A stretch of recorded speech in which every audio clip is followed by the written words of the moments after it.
ధన్యవాదాలు. అలాగే పత్రికా విలేకరులకి, గ్రామ పంచాయతీ సర్పంచ్‌లకి, వీటి ఉద్యోగస్తులకి మరియు వేదిక మీటింగ్ హాజరైనటువంటి ఇతర పెద్దలకి అందరికీ నమస్కారం. ముఖ్యంగా మనకి ఉప్పలపాడు పిఎస్‌సి ప్రాథమిక ఆరోగ్య కేంద్రం రీసెంట్‌గా మనకి కొత్త బిల్డింగ్ అది స్టార్ట్ చేయడం జరిగింది. దాంట్లో వచ్చేసి మనకు సర్వీసెస్ అవి మనం సక్సెస్‌ఫుల్‌గా ఇవ్వడం జరిగింది. ఆరోగ్యం బాగాలేకుండా ఎవరైనా వచ్చినా సరే వాళ్ళకి అందుబాటులో ఉండే సర్వీసెస్ అనేది ఇవ్వడం జరుగుతుంది మనకు. కొత్తగా వచ్చేసి మనకి రీసెంట్ గా ఇక్కడ విద్యుత్తులో హెల్త్ క్లినిక్ ఒకటి మనకు శాంక్షన్ అయింది 55 లక్షలతో. గౌరవ ఎమ్మెల్యే గారు రీసెంట్ ఒక వారం క్రితం ఇక్కడ ఓపెన్ చేశారు. దానికి సంబంధించిన కన్స్ట్రక్షన్స్ కూడా తీసుకొని జరుగుతూ ఉంటుంది. అదేవిధంగా ఇప్పుడు ఇందాక సార్ చెప్పారు ఎంపీడీఓ సార్, రేపు మనకి 16వ తారీఖున మన గ్రామంలో ఎవరైతే ఇంటికే పరిమితమై మంచానికి పరిమితమైన పెరాలసిస్ పక్షవాతం వచ్చిన పెన్షన్ తీసుకునేవాడు కానీ అది ఏమైనా నరాల పలిగినట్టుగా అలాగా ఉన్నోడికి ఎవరికైనా ఉంటే ఈ 16వ తారీఖున మనకి డాక్టర్ వెరిఫికేషన్ అనేది ఉంటుంది. పైనుంచి మనకి గుంటూరు నుంచి డాక్టర్స్ ఇద్దరు వస్తారు. మన మండలం తరపు నుంచి సెలెక్ట్ చేయడం జరుగుతుంది. మేము ముగ్గురం గౌరవ ఎంపీడీఓ గారు అందరం కలిసి టీమ్గా అయింది. ఎవరైతే విలేజ్ లో మనకి మంచాల బారపడి 15,000 రూపాయల పెన్షన్ తీసుకొని ఉన్నారో వాళ్ళకి సంబంధించిన వెరిఫికేషన్ అనేది జరుగుతుంది. ఎవరన్నా అడగొట్టి ముందుగానే తెలియపరచండి. 16వ తారీఖు మనకి అందుబాటులో ఉండాలి వాటికి. దానికి సంబంధించింది డాక్టర్స్ ఈవో మొత్తం అక్కడికి వాళ్ళ దగ్గరికే వస్తారు. దానికి సంబంధించిన సర్టిఫికేట్స్ కానీ ఏదైనా వాళ్ళ దగ్గర ఉంది ముందుగానే ఆ సర్టిఫికేట్స్ అని వాళ్ళ దగ్గర పెట్టుకోమని చెప్పండి. దాన్ని బట్టి వెరిఫికేషన్ చేసుకొని అది ఎలాగుంది ఏంటి అనేది అది గవర్నమెంట్ అనేది సబ్మిట్ చేయడం జరుగుతుంది. దీనికి సంబంధించి మన మండలంలో సార్ చెప్పారు ఇట్లాంటి 23 మంది అలాగ ఉన్నట్టు. ఏ గ్రామాల్లో ఎంతమంది ఉన్నారంటే సారికి వివరించి చెప్తుంది. అందుకని ముందుగానే 16వ తారీఖున అందరూ దానికి సంబంధించి మీ దగ్గరలో ఎవరన్నా ఉన్నారు, మీ గ్రామాల్లో ఎవరన్నా ఈ విధంగా పెన్షన్ తీసుకునే వాళ్ళన్నా ముందుగానే తెలియపరచండి. 16వ తారీఖు నుంచి ఏంటంటే టీం అనేది అక్కడికి వచ్చి ఎంక్వైరీ చేయడం జరుగుతుంది.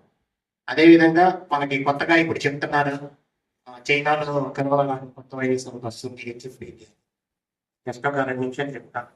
హ్యూమన్ మెటా నీమో వైరస్ అనేది కొత్తగా వస్తుందని చైనాలో కొన్ని కేసులు నమోదు అవుతున్నాయి. అది వైరస్ అనేది ఆల్రెడీ 2001వ సంవత్సరంలోనే మనకి చైనాలో గుర్తించడం జరిగింది. అంటే కరోనా అంత డేంజర్ ఏం కాదు, ఇది పొందే ఉండదు, చిన్న చిన్న లక్షణాలు వస్తాయి. ఫస్ట్ అది దాని యొక్క లక్షణాలు ఏంటంటే దగ్గు ఒకటి వస్తుంది, జ్వరం వస్తుంది, ముక్కు దిబ్బళ్ళు వస్తాయి.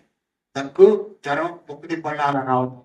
తర్వాత ఏమైంది, దగ్గు వచ్చి జలుబు వచ్చి మనకి జ్వరం ఈ విధంగా వస్తే తర్వాత కొంచెం ఆయాసం వస్తుంది. ఆయాసం వచ్చిన తర్వాత ఆ జబ్బు అనేది ఊపిరితిత్తులు కలిగిపోతుంది. మెయిన్గా మనం గమనించుకోవాల్సింది ఇలాంటి లక్షణాలు ఎవరన్నా ఆలోచన ఉంటే కొంచెం జాగ్రత్తగా దానికి సంబంధించిన ముందుగానే ట్రీట్మెంట్ తీసుకుంటే ఈజీగా తగ్గిపోతుంది. కరోనా అంటే దేవుడి కాదు, కరోనా అంత స్థితి కూడా కాదు. దాని గురించి భయపడాల్సిన అవసరం లేదు. ముఖ్యంగా హెచ్ఎంపివి హ్యూమన్ మెటానిమో వైరస్ వల్ల మనకి జబ్బు లక్షణాలు అనేది వస్తూ ఉంటాయి.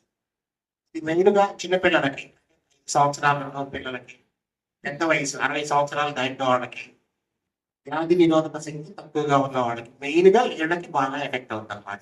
జనరల్ గా మనం ఉన్న నార్మల్ ఏజ్ పీపుల్ వాళ్ళకి ఏమిటంటే ఇబ్బంది ఉంటుంది.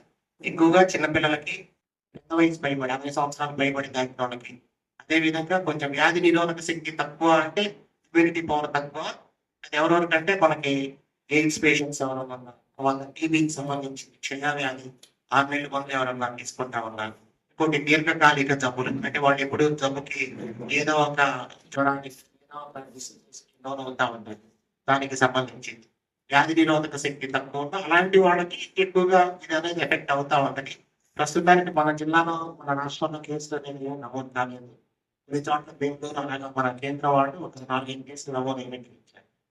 మనం చేయాల్సింది ఏంటంటే ఫస్ట్ మీకు చెప్పాను జబ్బు ఎవరికి వస్తుంది అనేది చెప్పాము, జబ్బు లక్షణాలు చెప్పాము. అది రాకుండా మనం తీసుకోవాల్సిన జాగ్రత్తలు ఏంటంటే కొంచెం మనిషికి కొంచెం దూరం పాటించాలని. అదేవిధంగా ఏంటంటే మనం షేక్ హ్యాండ్స్ అనేవి ఇవ్వకూడదు. తర్వాత వచ్చేసి శానిటైజర్ ఒకటి ఉపయోగించుకోవాలి. శుభ్రంగా మనం ఎక్కడికి వెళ్ళినా సరే శుభ్రంగా చేతులు కడుక్కోవడం అవన్నీ చేయాలి. కొంచెం జలుబు, దగ్గు అలాంటి లక్షణాలు ఎవరైనా ఉన్నా సరే వాళ్ళకి కొంచెం దూరంగా అలాంటి లక్షణాలు ఎవరన్నా ఉండి వాళ్ళు ఏమన్నా తుమ్మినా సరే తగ్గినా సరే వాళ్ళ నుంచి వచ్చే మనకి తుమ్మలు ఏదైతే ఉన్నాయో ఆ తుమ్మల ద్వారా మనకి ఆ వైరస్ అనేది వ్యాపించడం జరుగుతుంది. అలాంటప్పుడు మనం ఏంటంటే కొంచెం జలుబు దగ్గున్న వాళ్ళు తుమ్మినప్పుడు తగ్గినప్పుడు పట్టు పెట్టుకొని వాళ్ళ తుమ్మటం కానీ తగ్గడం కానీ చేయాలి. ఆ దగ్గరలో ఉన్న మనం సాధారణ మనుషులు ఏంటంటే మనం కొంచెం వాళ్ళకి దూరంగా మెయింటైన్ చేయాలి. అదేవిధంగా మాస్క్ మాస్క్ అదేవిధంగా కొంచెం శానిటైజర్ వ్యక్తిగత పరిశుభ్రత అనేది చాలా ముఖ్యం అన్నమాట. కొంచెం జనాల సమూహంలోకి వెళ్ళకుండా దూరంగా కొంచెం ఉండదు. తర్వాత వచ్చినా సరే ఇంటికి వచ్చినా సరే శుభ్రంగా చేతులు కడుక్కోవడం. ఆ విధంగా మనం వ్యక్తిగత పరిస్థితులను పాటిస్తూ చిన్న చిన్న ఇటువంటి లక్షణాలు ఎవరన్నా ఆ విధంగా ఉన్నవాడికి కూడా మనం కొంచెం జాగ్రత్తగా చెప్పాలి. ఇలానే ఇప్పుడు పేపర్‌లో కూడా వస్తానే ఉన్నాయి. దీని గురించి అందరూ భయపడాల్సిన ప్రజలు భయపడాల్సిన అవసరం లేదు. అదేవిధంగా మీ గ్రామాల్లో ఎవరైనా కొత్త ఇలా వస్తుంది. దాని గురించి మీరు వాళ్ళకి సరైన అవగాహన కూడా తెలియపరచాలి. దీనివల్ల పెద్ద ప్రమాదకరం ఏమి ఉండదు. చిన్న పిల్లలకి వస్తుంది, పెద్దవాళ్ళకి వస్తుంది. కొంచెం ఇమ్యూనిటీ బాగుంటుంది పిల్లలకి వస్తుంది. దీంతో ఇబ్బంది ఏమి ఉండదు. చిన్న జలుబు, జ్వరం లాంటివి ఏమైనా వస్తే ముందుగానే మన డాక్టర్‌ని సంప్రదించి దానికి సంబంధించిన మందులు వాడితే పెద్ద ప్రాబ్లమ్ ఏమి ఉండదు. ఇబ్బంది ఏమి ఉండదు. ఈ అవకాశం ఇచ్చినటువంటి గౌరవ ఎంపీడీఓ గారికి సభ్యులకు